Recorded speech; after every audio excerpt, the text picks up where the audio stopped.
Président, Madame la Ministre, Madame la Présidente de la Commission spéciale, chers collègues rapporteurs, mes chers collègues, le texte que nous examinons vise notamment à établir les conditions d'un Internet plus sûr pour nos concitoyens et en particulier pour nos enfants.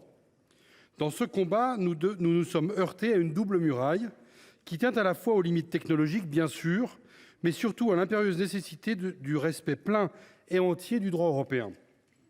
Nous avons en effet été rappelés à l'ordre par la Commission européenne qui a adressé 2 avis circonstanciés à la France après le vote du texte par les députés.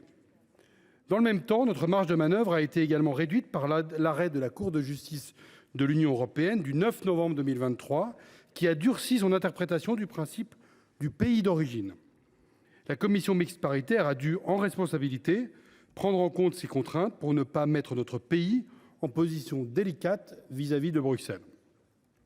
Les articles 1er et 2, qui imposent une vérification d'âge aux éditeurs et aux fournisseurs de plateformes de partage de vidéos mettant à disposition des contenus pornographiques, ne pourront ainsi s'appliquer aux acteurs établis dans un autre pays membre qu'après mise en œuvre des notifications spécifiques désormais imposées par la jurisprudence de la CJUE. Malgré ce cadre étroit, nous avons réussi à intégrer des dispositions qui accroissent les protections dans l'espace numérique.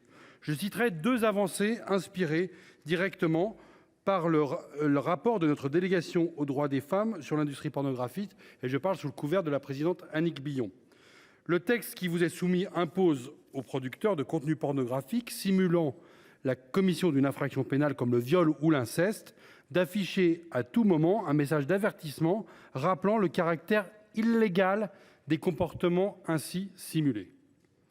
Il pose également les premières bases d'un droit à l'oubli, permettant aux personnes ayant tourné dans des vidéos pornographiques d'obtenir leur retrait en cas de diffusion sur Internet en violation des conditions contractuelles.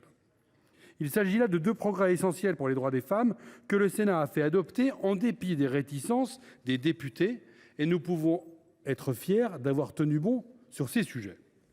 Nous pouvons tout autant nous réjouir que l'Assemblée ait fini par se rallier à l'article 5 bis dans sa rédaction issue des travaux du Sénat.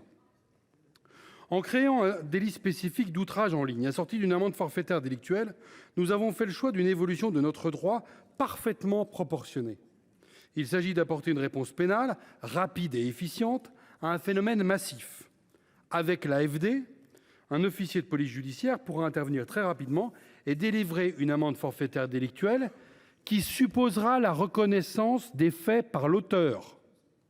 Si tel n'était pas le cas, la procédure classique reprendrait ses droits. Il n'y a donc aucun risque d'arbitraire, malgré les vidéos que je vois sur les réseaux sociaux pulluler venant de l'extrême droite ou de l'extrême gauche.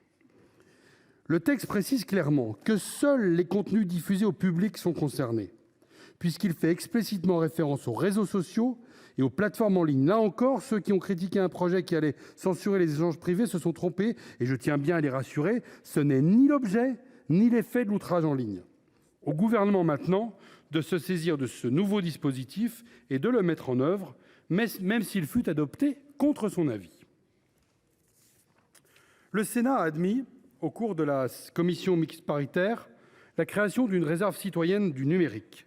À quoi servirait-elle si elle ne contribuait pas à lutter contre les comportements illégaux en ligne et à constater la commission d'un outrage en ligne?